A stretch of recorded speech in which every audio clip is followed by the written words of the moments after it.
Inheritance soup का second most important concept है जो कि हम अब इसको सीखेंगे।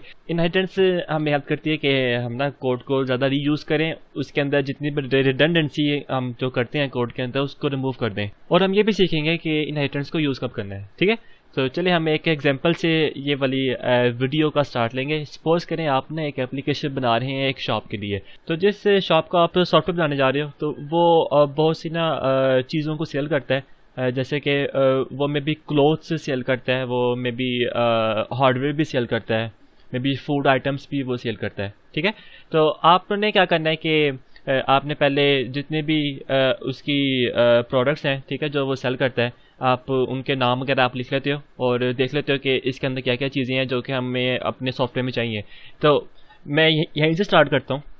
मैं क्या करूँगा कि पहले सोल्यूशन एक्सप्लोरर में जाऊँगा, क्योंकि मैंने क्लासेस बनानी है उन तमाम आइटम्स की जो कि शॉप सेल करती है। तो मैं क्या करूँगा कि यहाँ पे जाऊँगा और प्रोजेक्ट के अंदर, और यहाँ पे मैं वो पता है ना हम रिवर्स डोमेन नेम से सारी क्लासेस लिखते हैं, तो आपने भी वही चीज़ फॉलो करनी है। इधर मैं लिखूँगा कॉम, और कॉम के अंदर एक फोल्डर बनाऊँगा। ठीक है, ये बहुत सिंपल एग्जांपल है, मुझे उम्मीद है आपको समझ आ जाएगी। तो अच्छा, कॉम के बाद ना आप वो नाम लिखा करें जो कि आपका बड़ा मॉड्यूल है। ठीक है, तो मैं इधर नाम लिखता हूँ inventory management system, inventory management system. ठीक है, वो बहुत लंबा नाम हो जाएगा, मैंने बस एम लिख दिया। ओके, इसके अंदर आप अपनी क्लासेस वगैरह बना लें। ठीक है, मैं इसके अंदर क्लास बना लेता हूँ। एक पे बनाऊँगा क्लोथ्स की, ठीक है, और एक पे बनाऊँगा फूड की, और एक में बनाऊँगा हार्डवेयर की। ठीक है, ये वो तीन चीज़ें हैं जो कि जो शॉप है ना जिसका हम सॉफ्टवेयर बना रहे हैं वो ये सेल करता है। तो जाहिर है अब इन तीन चीज़ों की अपने नाम भी होंगे, अपनी कुछ प्रॉपर्टीज़ होंगी, वो हमें लिखनी पड़ेगी।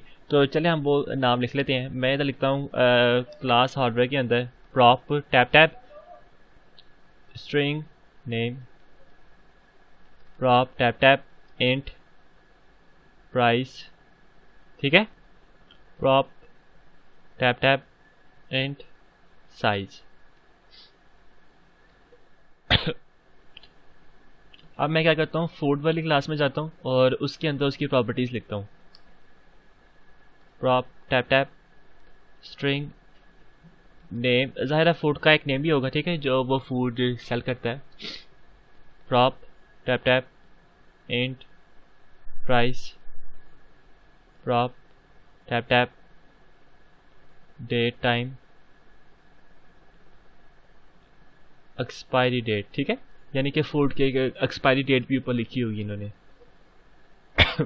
इसी तरह मैं क्लोज में जाता हूँ। Prop tap tap string name prop tap tap int price, prop tap tap string colour. ठीक है, हमने ये तीन क्लासेस बना ली है। मैं ज़रा इनको डॉग कर देता हूँ ताकि आपको नज़र आ जाए ये सारी चीज़ें। ठीक है, तो ये हमारे पास तीन वो प्रोडक्ट्स हैं जो कि जिस शॉप के लिए हम सॉफ्टवेयर बनाने जा रहे हैं वो सेल करता है। अब सपोज़ करें कि कल को जिस शॉप के लिए मैं जो सॉफ्टवेयर बना रहा हूँ ना, वो मुझे कहता है कि आपने ना इसके अंदर प्रोडक्ट आईडी भी आपने रखनी है। ठीक है, सब के अंदर। तो अब मैं कहूँगा कि मैंने ऑलरेडी पहले से सारा काम कर लिया हुआ है, तो मुझे अब दोबारा से चेंजेस करनी पड़ेंगी। चेंजेस जब भी अपने सॉफ्टवेयर में करनी होती है ना, तो वो एक बहुत पेनफुल प्रोसेस है, क्योंकि हमें देखना होता है कि अब हमने इधर चेंज किया है, इसके अलावा हमें कहाँ कहाँ पे चेंज करना पड़ेगा।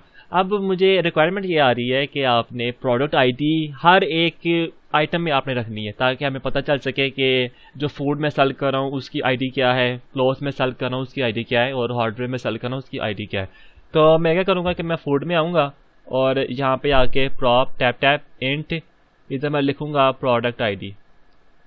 ठीक है, और यही काम मैं यहाँ पर भी करूँगा। Prop tap tap int product ID. और यही काम मैं यहाँ पर भी करूँगा क्लोज में भी।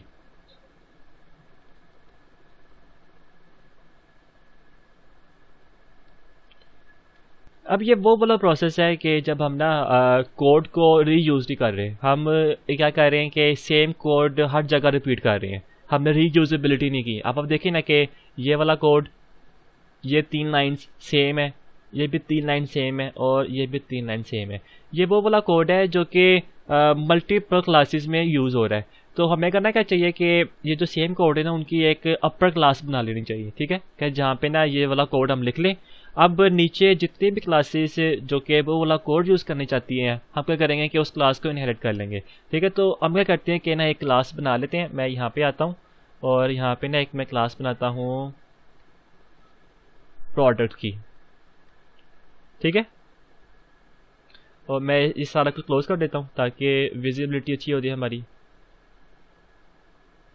और यहाँ पे आके ना मैं कोड लिखूँगा prop tap int product ID, prop tap int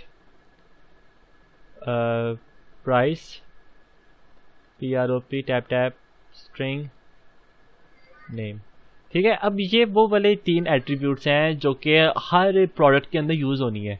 तो मैं करूँगा कि अब इसकी जितनी भी प्रोडक्ट है ना, वहाँ पे ये वाला कोड इनहेरिट कर लूँगा, ठीक है। इनहेरिट आपने किस तरह करना है?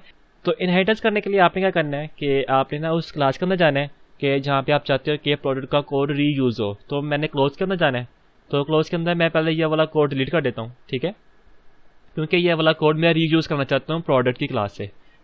उसके लिए आपको इनहेरिटेंस करनी है प्रोडक्ट की।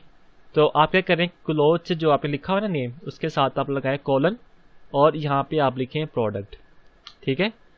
जैसे ही आप लिखेंगे तो आपने क्या किया है कि क्लोज के अंदर ना वो तमाम इन्फॉर्मेशन आ जाएंगी जो कि प्रोडक्ट की है। जैसे ये प्रोडक्ट के अंदर आप देखें ना, उसकी इन्फॉर्मेशन कौन सी है, प्रोडक्ट आईडी है, उसकी प्राइस है और उसका नेम है, ठीक है।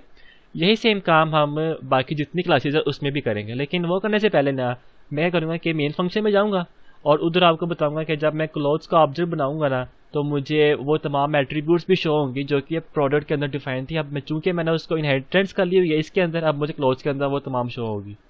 तो मैं कंट्रोल का प्रेस करता हूँ, मेन के अंदर जाता हूँ और यहाँ पे आके मैं लिखूँगा क्लोज। जैसे मैं लिखूँगा ना तो मुझे इंटेलिजेंट शो नहीं होगी। क्यों नहीं होगी? क्योंकि वो मुझे कह रहा है कि आप ऊपर यूजिंग नेम स्पेस आप यूज़ करो। एक तो तरीका ये है कि आप क्लास का नाम लिखे, कंट्रोल डॉट्स आप प्रेस करें। अगर आपने स्पेलिंग ठीक लिखे हुए हैं तो वो उसी वक्त भी फाइंड कर लेगा कि कौन सी नेम स्पेस के अंदर आपकी क्लोज डिफाइन है। एंटर प्रेस कर दें और इसको ऑब्जेक्ट बना लें।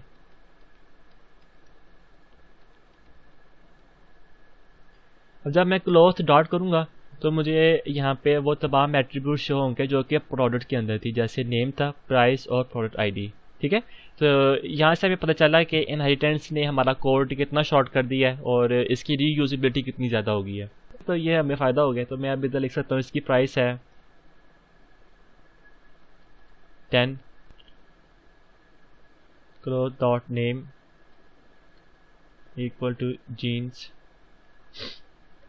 Cloth dot color equal to blue and cloth dot product ID equal to 1, ठीक है। तो ये हमने इन्फॉर्मेशन स्टोर कर ली है। अब सपोज करें कि जो शॉप है जिसका हम सॉफ्टवेयर बना रहे हैं वो मुझे एक नई रिक्वायरमेंट देता है। वो कहता है कि हमारे पास एक और आइटम है जो हम सेल करते हैं, वो फर्नीचर्स है। तो आप जब सॉफ्टवेयर बनाओगे तो उसके अंदर आपने ये भी सिस्टम रखना है कि मैं फर्नीचर का डाटा भी स्टोर कर सकूं। तो अब आपको गुस्सा नहीं आएगा क्योंकि अब आपने जो कॉमन डाटा है वो आपने उसकी क्लास बना ली हुई है, वो प्रोडक्ट के नेम से जब वो क्लास बनी हुई है, अब आप फर्नीचर की क्लास बनाओगे और प्रोडक्ट का जो सारा डाटा है वो उसमें इनहेरिट कर लोगे, ठीक है। तो मैं क्या करूँगा कि सोल्यूशन एक्सप्लोरर में जाऊँगा और यहाँ पे आके एक मैं क्लास बनाऊँगा फर्नीचर की, ठीक है, और इसको मैं इनहेरिट करूँगा प्रोडक्ट की क्लास से। तो फर्नीचर के अंदर मैं एक प्रॉपर्टी बनाता हूँ, उसका नाम मैं लिखता हूँ स्ट्रिंग वुड टाइप। तो अब मैं क्या करूँगा, जब मैं मेन फंक्शन के अंदर जाऊँगा कंट्रोल कामा प्रेस करूँगा, तो यहाँ पे मेन के अंदर जाता हूँ और यहाँ पे आके जब मैं ऑब्जेक्ट बनाऊंगा फर्नीचर का,